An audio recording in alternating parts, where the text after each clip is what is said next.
Hi people, today we're going to be talking about the Atlas 6 by Olivie. And yeah, talk about a book that's very difficult, for me at least, to summarize because there's lots of things going on and very solid characters and lots of things, as I say, going on. So yeah, I mean, first of all, let's admire the cover, which I love it. And also, I love the interior design. We're going to have some illustrations of the characters inside. Illustrations like this one. And yeah, what is this book about? This book about is we're going to find this let me think. Yeah, it's very hard to summarize this book. Okay, this book is going to be very character-centric. We're going to be following 6 characters who had been admitted into this society. And it's a society that allows them to expand their magic, power, influence. We are not talking only about human beings, but as human beings with magical abilities, kind of, who are called medallions. I'm not sure if I'm pronouncing that right. And so there's like different types of powers. We are going to have 2 characters who are going to be physicists. That means that they can alter the physics of the universe in different ways. We're going to have a character who is a naturalist and can make plants bloom and kill you if she wants. And we're going to have a character who's a telepath, and obviously she can read your mind, and yeah, even if you try to protect it, she's a very amazing character and she's going to find ways to to read you like an open book. And we're going to have an empath, and he's going to be very dangerous because he can make you do anything he wants to. So he can kind of influence you.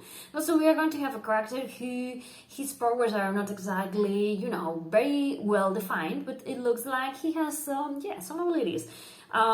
He's also the son of a kingpin, so to speak.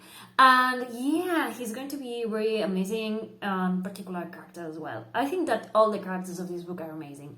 But let's try to summarize this book without any spoilers.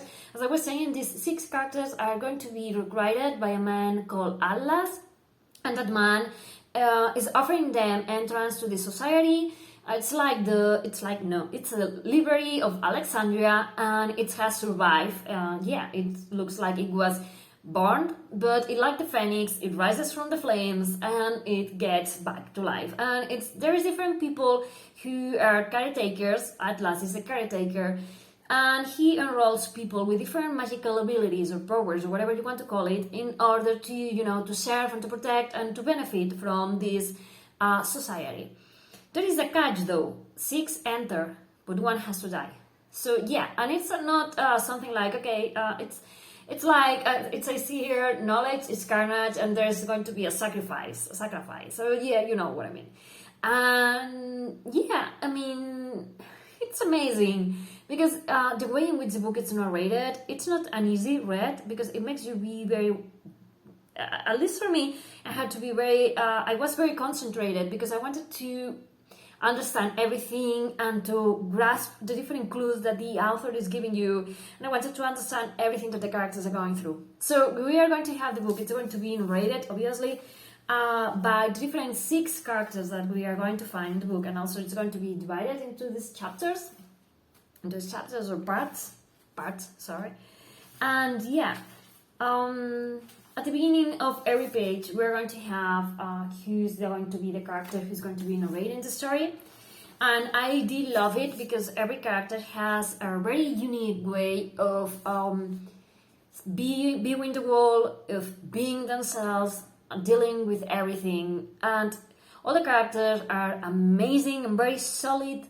And yeah, I mean, for me, the very greatest thing about this book, the plot is amazing.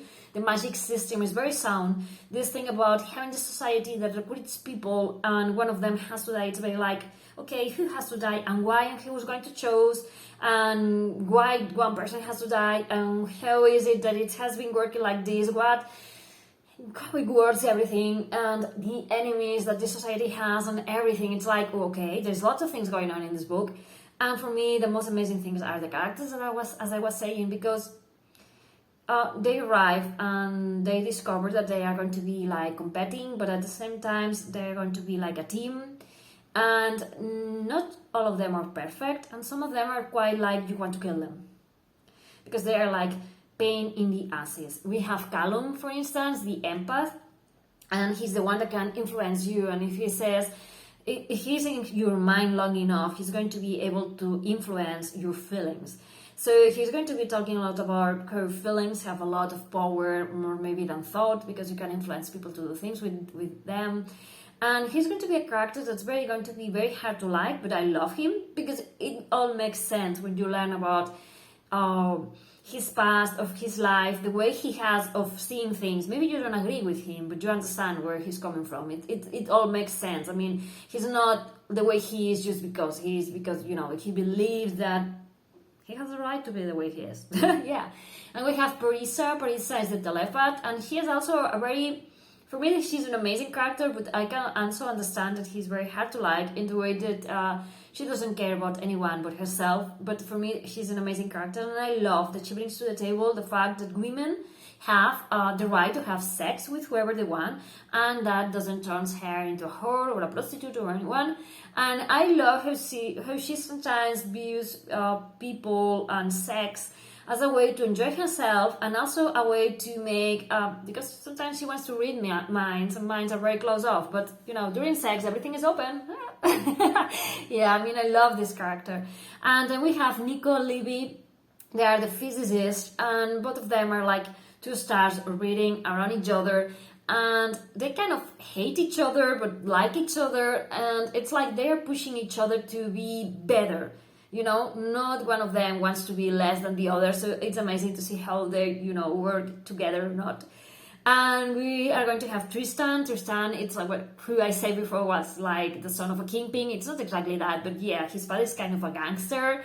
And he has been told all his life that he will amount to nothing, that he was worthless, and I love how he decides that he's going to do whatever he wants with his life, and he's going to be in a position of power, and he's going to go after everything that he wants. And I love him as a character because he's an amazing character and very complex, and I love how he has to find his own way of doing things and to break with this idea of him being worthless that has been passed down to him from being a very small child and being told that repeatedly. And also we are going to have Reina. Reina is a naturalist. She can influence or make plants grow.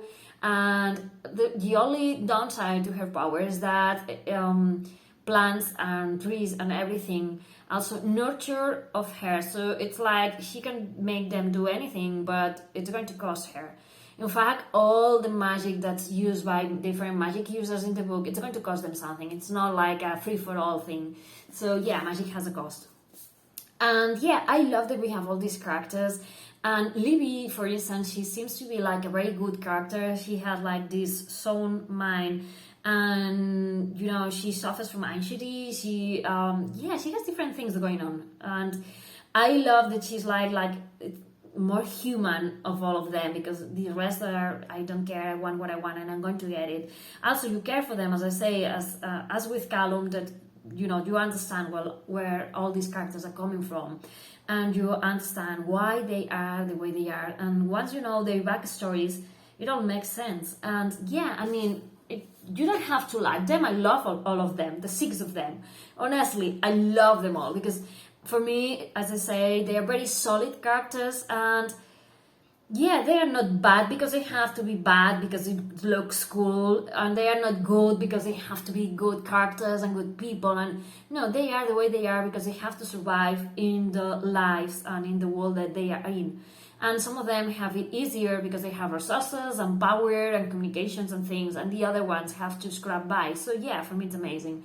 And also this book is going to make us think about lots of things, about knowledge and the power that knowledge has, and about how there's people who want to retain that knowledge and not let the masses know everything, and about who holds the power, about also about feminism and characters who are strong enough to use whatever means necessary to obtain what they want, and also about family, about caring about other people. There's also interracial childs, Like, there's a character who is the son of a mermaid and a satyr.